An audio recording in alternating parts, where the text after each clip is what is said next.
first of all, I want to say congratulations, Snoop. That's on your accomplishment, man. I see you've been working hard, and I appreciate you granting us this interview. For sure, bro. You already know what it is. So I'm gonna start it off. For the people for our audience, we want to know like who is Clay James? Hold on, my dog. Hold on. I was trying to move around a little bit. Can you hear me? Yeah, I can hear you. Alright. But yeah, Clay James is a Southern hip hop artist originally from Savannah, Georgia. Well, I was born in Atlanta, then I moved to Savannah, Georgia, then I moved back to Atlanta. So it's kind of like I'm from both cities. You know what I'm saying? I rep both cities pretty much equally. You know what I'm saying? Especially since Atlanta is where I got my start at in music and shit like that. Remember Cap Alpha Psi Fraternity Incorporated. I like polo, women. You know what I'm saying? I like smoking herb. All right. Hey, so tell us a little bit about the Southern Playa movement. The Southern Players movement is spearheaded by me, DJ Iceberg, Messiah the Rapper, and Charlize J, our First Lady and R&B singer out the squad. We've been doing this for a few years now, all together, whatever. Me and Messiah met around 2010. We had a mutual management situation, so we became friends like that. And then when I left, I asked Messiah, did he want to come with me? You know what I'm saying? And I asked other people too, you know what I'm saying? And Messiah was the only one who really believed in my vision and believed I can get us to where we was going, you know what I'm saying? And he had faith in me, so we've been rocking ever since. And now it's like, look at the situations that happened, and now the situation that we left, they ain't even operating no more. You feel me? So it just go to show you, man, what loyalty gets you. You know what I'm talking about? Yeah, I definitely understand that. So the headlines is going crazy. We've been seeing you on all the blog sites, seeing you all the magazines. So how did this Doggy Style Records, man? How did this come about? When I was in South by Southwest this year, I did one of the stages I was on was called Black Back and Friends. That was my partner B stage, B from OutKast Music Group out of Virginia, and one of Snoop artists, Young Zeke, was on the show or whatever. Young Zeke, he from Long Beach or whatever. He a Crip, you know what I'm saying? From out of Snoop set, and a bunch of the other Crips, you know what I'm saying, was on the scene too at the show. And basically what happened is they put me to the side after the show and told me they like my music. It was just on some networking shit. You at South by, you go to South by to meet people from all over the country that you can network with, that you click with anyway. So we just clicked. Shit, we kept in contact.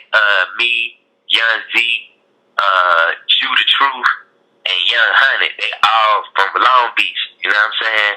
So basically what happened was just they knew that if I had the right platform, I could pop off.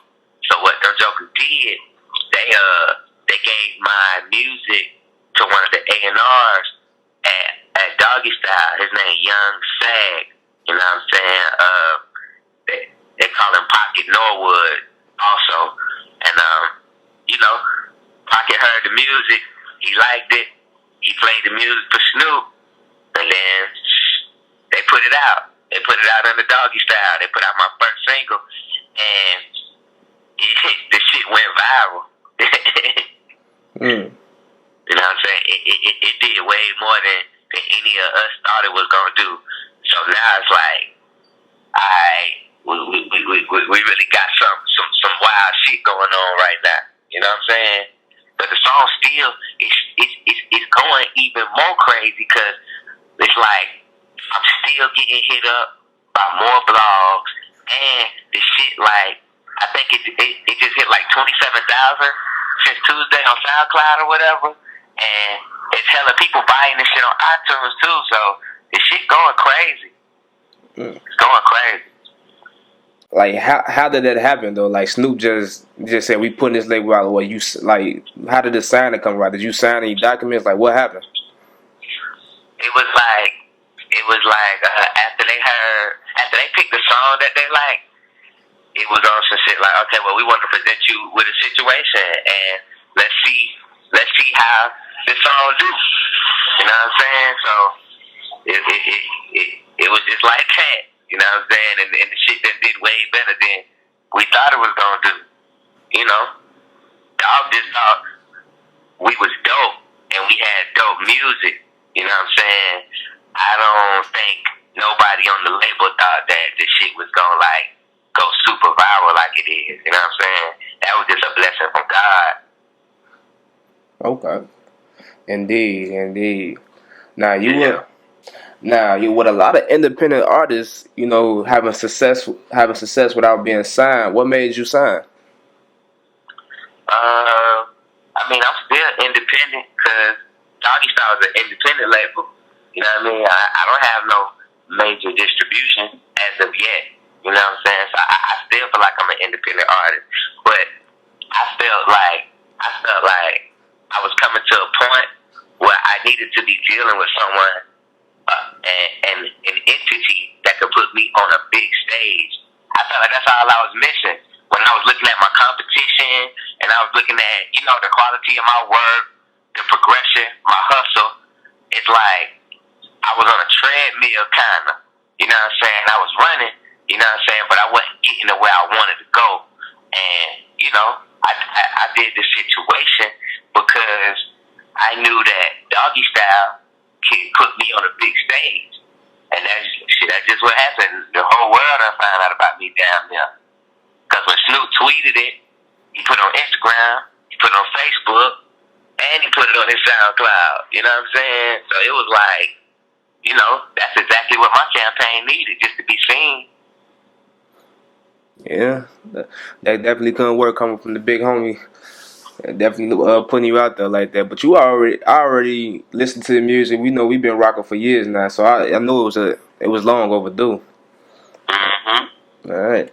So I just recently saw you tweet that Big Boi is gonna be executive producing your first studio album. So you tell us something about that? Like how did that come about? Well, you know, a lot of people probably thought that I was gonna sign the Big Boi because we always used to be together, and you know, he gave me like my first big cosign, or industry cosign or whatever, and he did a lot for me. You know what I'm saying? But you know, we just good friends. It never was a situation where, you know, it was deeper than that. We from the same place because he originally from Savannah, Georgia too, and we from the same side of town.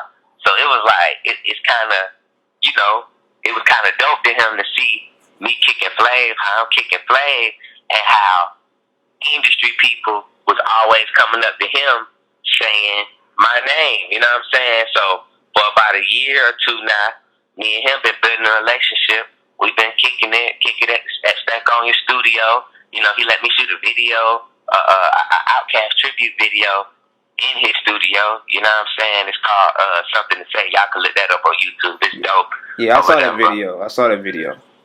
But you know, and so basically, I hit Big Boi and I was like, yo, I got an idea. I think you should be the one that executive produce my first album when it's time. You know what I'm saying? And he was like, he said it just like that. He's like, for sure, I got you, little bro. Let me know when we gonna start. You know what I'm saying? And I feel like for the way I'm kicking shit, you know what I'm saying, the way I'm really putting it out on some real Southern Playa type shit, for it to be like that classic I want, I gotta get them OGs involved. And if I'm sitting here with open communication to a legend like Big Boi, why not? Why not have him overseeing my project? I felt like that was just the smartest thing I could do. You know what I'm saying? That's definitely a good move right there. I mean, Big Boi legend, you got Snoop in your back, like you working with Snoop now, so you got two legends, and that ain't gonna do nothing but open more doors for you. And then you already got good music as is. So So we gonna see some collabs with OutKast. What we got working up, man? What can we expect from this project? I can't really speak for OutKast because OutKast is Big Boi and Andre 3000 and Dre. He got his own business. He be tending to or whatever. You know what I'm saying? I would hope. You know what I'm saying? Me and Big Boi probably knock out some music because we've been talking about that, and I think everybody in the city pretty much waiting on that or whatever. So yeah. Yeah.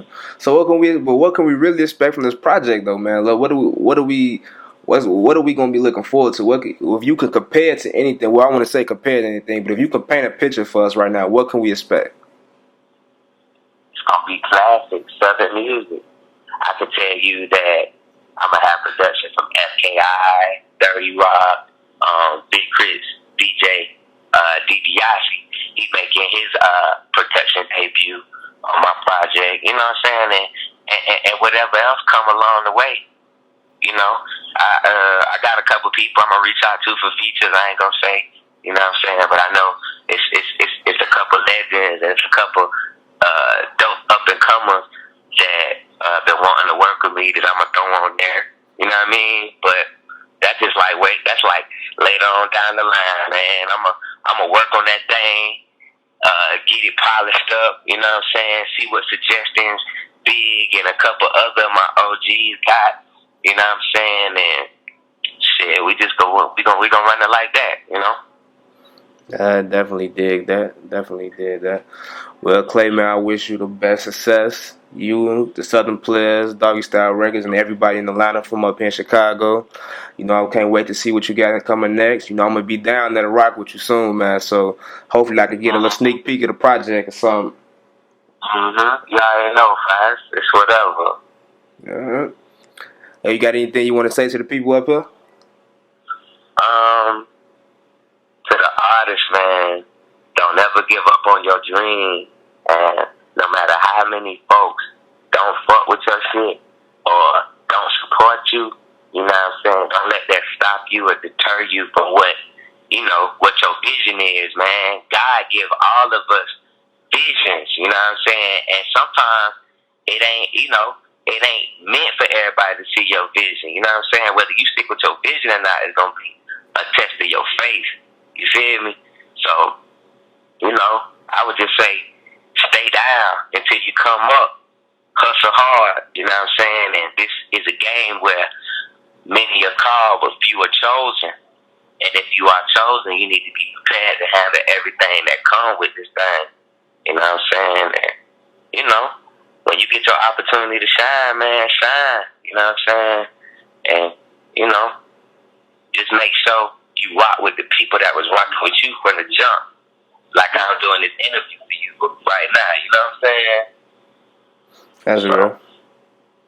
So, yeah, that's pretty much what it is, man. That's real. All right, that concludes the interview. What's the word? What's the word? What's the word? What's the word? What's the word? I'm stepping now. What's the word? What's the word? What's the word? What's the word?